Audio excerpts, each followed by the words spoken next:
Écoutez la vidéo du président. C'est un immense plaisir pour moi donc de me retrouver avec vous ce matin pour échanger sur des questions de la nation. Les 4 intervenants donc sont passés par tous les volets donc, qui puissent intéresser la vie de la nation. Et s'il y a bien des choses qui ont attiré l'attention, c'est bien sûr la condition donc des femmes et des enfants dans ce conflit. Je me souviens qu'au début donc, de notre action, nous avons souvent posé certaines questions donc, à la population en vue de savoir quels signaux, sur quelle piste il faut bien évoluer. Cette guerre qui a commencé depuis maintenant 8 ans, c'était comme un peu de blague au début, mais ça finit par s'intensifier. Et aujourd'hui, nous sommes dans un cycle de violence, surtout vis-à-vis des civils, sans précédent. Je pense que chacun doit comprendre donc le message. C'est aussi dû au fait que nous avons emprunté un chemin qui n'est pas forcément du goût de tout le monde. Mais aussi, c'est pour dire que c'est ceux-là qui ne veulent pas qu'on soit sur ces chemins-là qui font que l'intensité de la guerre a monté. Mais on peut vous assurer d'une chose, on est bien conscient de la situation qui prévaut actuellement. Il n'y a pas une seule attaque ou un seul incident dont nous ne sommes pas avisés. Nous sommes bien conscients. Mais s'il y a aussi une chose qu'on peut vous assurer, c'est qu'on n'est jamais, jamais découragé. Nous sommes convaincus d'une seule chose. Nous sommes convaincus d'une seule chose, c'est que nous allons vaincre ce terrorisme-là. Nous voyons donc toute la souffrance des populations à l'intérieur. Nous tirons notre chapeau à ce peuple-là. Je pense que nous avons une occasion que les gens ont compris pourquoi on doit se battre. Et si tout le monde s'est jeté dans cette bataille, nous sommes de plus en plus encouragés et convaincus que la victoire, nous l'aurons. Ces derniers temps, on peut remarquer qu'avec la saison pluvieuse, il ne faut pas se leurrer, la mobilité est un peu compliquée.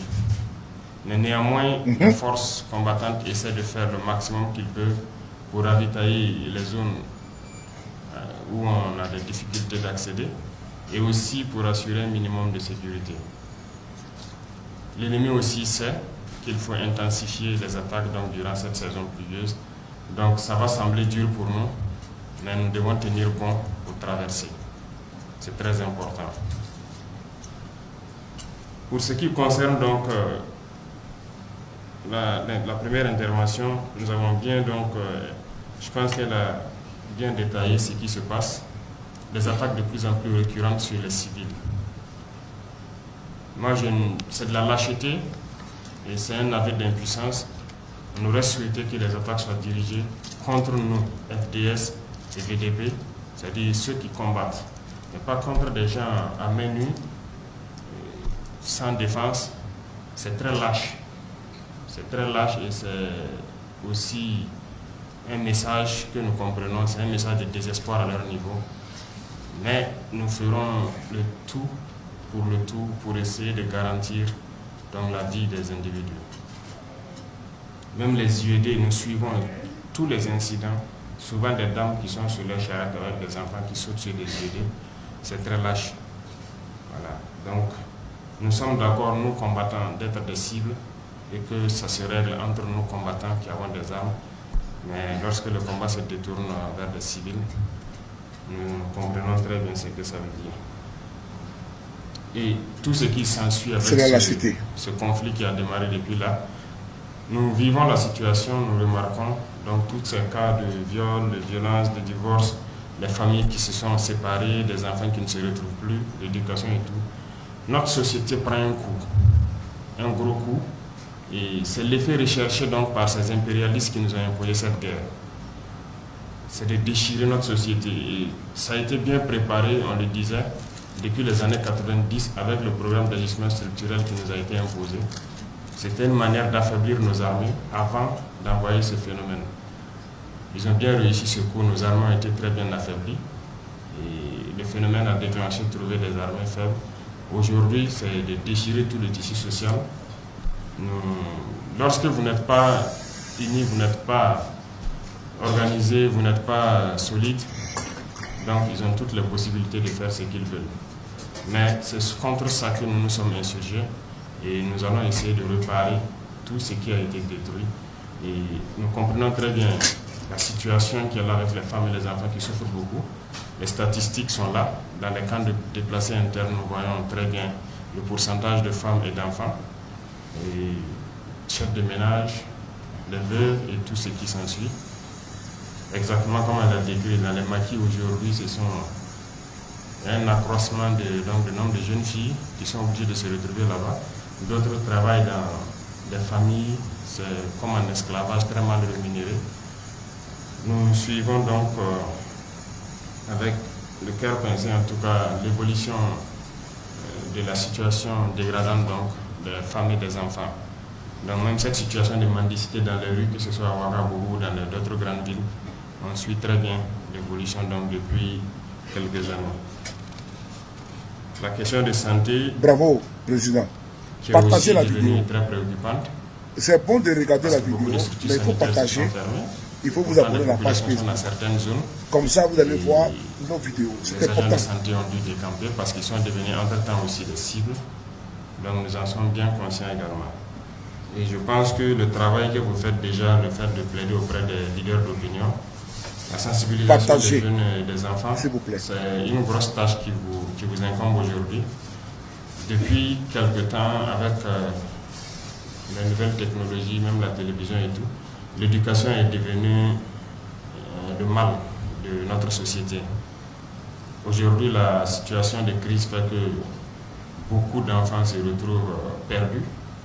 Ils s'éduquent eux-mêmes, ils adoptent la posture qu'ils veulent. Et je pense que vous avez un très grand rôle à jouer pour les sensibiliser, pour les empêcher d'aller dans la délinquance. Et qui dit délinquance, c'est se retrouver donc aux mains donc de ces bandits-là pour être utilisés. Aujourd'hui, la drogue, l'alcool, la drogue, ce sont des phénomènes qui détruisent notre société. Ce n'est pas exclu de voir des enfants, des mineurs se jeter donc dans ces vices-là.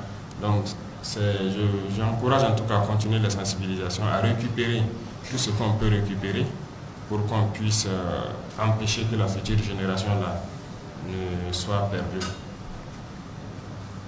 J'ai entendu parler des champs de paix en faveur donc, des PDI et nous sommes déjà dans la saison. Je suppose que Madame la ministre pourra faire le point. Comment on peut soutenir donc ces dames qui se sont engagées sur cette voie-là, qui ont pu créer des champs et pour les femmes PDI, comment les accompagner? Je pense qu'il y en a des possibilités, ne serait-ce qu'en semences, en intrants et autres. La promotion de la culture de la solidarité, c'est très important parce que c'est quelque chose qui manque au Burkina. Et la solidarité, nous commençons à voir naître la solidarité actuellement, sinon c'est un mot quand même qui avait un peu disparu. Et je souhaite que vous puissiez, en tout cas en tant que femme, amener à changer, faire changer les cœurs de nous les hommes et des jeunes, pour qu'on puisse être plus solidaires. C'est très important, surtout dans ces situations de conflit-là, que quelqu'un quand même ne puisse pas voir une personne souffrir et ne pas pouvoir lui venir en aide. Que les plus riches ne puissent pas voir les plus pauvres et ne pas pouvoir agir en faveur d'eux. Ce sont des valeurs qui étaient en train de disparaître. Aujourd'hui, nous saluons déjà l'élan patriotique qui fait que les gens, le fait de contribuer à l'effort, donc l'effort de paix comme on le dit, c'est aussi un élan de solidarité. Le fait de voir beaucoup de Burkinabés aujourd'hui amener des vivres et beaucoup d'autres choses pour les personnes déplacées internes, c'est déjà une solidarité naissante et nous reconnaissons cela, nous saluons ça. Mais les efforts en matière de promotion donc, de cette culture de solidarité sont donc à encourager. Nous avons aussi remarqué l'enrôlement massif donc, des femmes comme VDP. Donc on salue cela, les jeunes filles se sont engagées.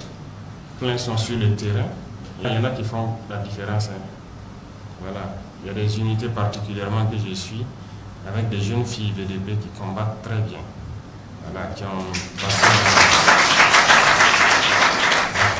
ont vécu plusieurs actions de feu, Bravo. Mais qui n'ont pas renoncé, qui continuent de combattre avec les hommes. Donc c'est salutaire et c'est encouragé. Aussi donc la mise en place des structures de veille, c'est très important parce que nous avons lancé depuis un temps un texte sur le comité de veille de développement. Et donc nous allons commencer l'installation bientôt. Il fallait donc réunir beaucoup de choses quand même. Et on va devoir mettre ces structures de veille en place. Et je souhaite que vous, les femmes, vous puissiez vraiment vous approprier ça parce que il y a quelque chose de particulier quand même avec les femmes. Quand on se lève le matin ici à Ouagadougou par exemple, ce sont les femmes qu'on croise en premier. Voilà, donc vous dormez tard, vous vous réveillez très tôt. Donc il n'y a pas mieux que vous pour veiller, pour avoir l'information nécessaire sur tout ce qui se passe dans la cité. Donc on compte beaucoup sur vous, sur ces structures de veille-là, pour pouvoir donc tenir notre pays. La marche de résilience, c'est très bien, parce que c'est un signal fort donc, à ceux-là qui nous ont imposé cette guerre-là. Ce qu'ils n'aiment pas voir, c'est de voir donc le peuple, malgré l'adversité, malgré les massacres qui se passent, que les gens continuent d'être résilients. Ça décourage, que ce soit ceux-là qui nous combattent ou ceux-là qui aident ces gens qui nous combattent là. Et nous n'allons pas nous arrêter. Et ce qui se passe souvent, ça motive beaucoup ceux qui combattent aussi. Quand ils sentent que leur combat n'est pas vain, malgré souvent les échecs, les gens continuent de les soutenir, ça les motive. Et s'ils ont des échecs et que les gens baissent les bras, ça les décourage et ils vont continuer d'échec en échec. En tout cas, merci beaucoup et je pense que nous on ne peut que se réjouir. Et je disais donc de s'organiser en coopérative. Il y a beaucoup de femmes qui se retrouvent être des tisseuses de façon d'Anfani. Si on peut les regrouper, et nous on est en train de faire la promotion donc, du Kokodunda et du façon d'Anfani.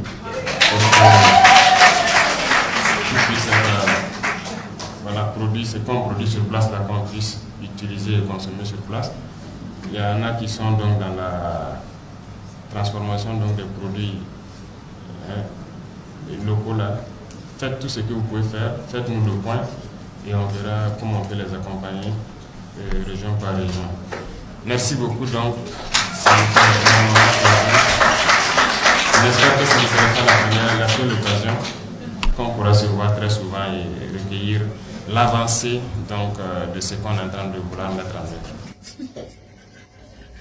Là où les politiques ont échoué, les militaires excellent en réussite. Effectivement, la vérité, elle est là, elle est implacable. Cette vérité-là, elle ne peut être cachée. L'état de la nation est expliqué ici par le président capitaine Ibrahim Traoré avec beaucoup d'aisance et avec beaucoup de simplicité, sans protocole. Frères et sœurs, le Burkina est sur une bonne pente.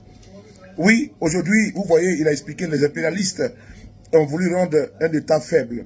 Ils ont rendu l'armée burkinabé très faible. Et aujourd'hui, ces personnes-là veulent continuer dans leur velléité. Mais par contre, il y a aujourd'hui des fils et des filles dignes de ce Burkina qui vendent l'image de ce pays, qui font la promotion de ce pays-là, partout, à tous les niveaux. Voilà pourquoi ces peuples forts, ces peuples, comment dirais-je, dignes, ces peuples résolument et ces peuples courageux a décidé de se battre. Mais n'oubliez pas également, dans tous les arcanes, il faut des personnes, il faut des femmes, il faut des personnes et des femmes courageuses afin de pouvoir prendre le destin de ce pays en main. Personne ne viendra faire le Burkina Faso à la place des Burkinabés. Personne ne viendra faire le combat des Burkinabés à la place des Burkinabés. C'est un Burkinabé seul de prendre le destin. Je prends ici l'exemple dans beaucoup de domaines où des jeunes Burkinabés peuvent, comment dirais-je, apporter de la ressource au président même Ibrahim Traoré. Il y a un monsieur qu'on appelle monsieur Serge Palangoué Bassolé, qui était un monsieur dynamique, qui peut apporter également au pouvoir d'Ibrahim Traoré. Beaucoup de jeunes, beaucoup de cadres qui sont aujourd'hui apolitiques peuvent apporter à l'accompagnement de la réussite de ce combat dans lequel vous êtes. Il faut saluer cette dynamique-là. Ce discours-là doit encore